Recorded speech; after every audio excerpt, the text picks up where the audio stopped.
Definisi cancel culture sebenarnya masih belum jelas dan berbeda-beda dari satu orang ke orang lainnya. Menurut survei dari Pew Research Center, perbedaan definisi ini biasanya tergantung oleh posisi politik yang dianut. Tetapi, jika kita mengambil kesimpulannya, cancel culture merupakan tindakan massa yang bersifat hukuman terhadap kelompok atau individu tertentu yang dianggap melanggar norma sosial. Cancel culture biasanya menargetkan penindasan terhadap kaum minoritas dan mulai populer sejak tahun 2016 dan tahun 2017. Sampai sini tidak ada yang salah ya kedengarannya dengan cancel culture. Ada satu masalah.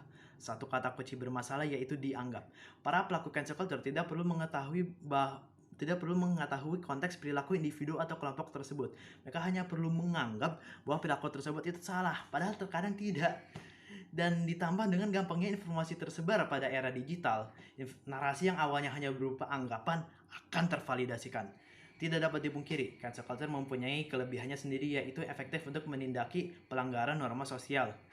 Satu contoh kasus adalah EDP445, seorang YouTuber yang tercancel karena memang itu adalah seorang pedofil. Tapi kita tidak perlu membakar lumbung hanya untuk membasmi tikus.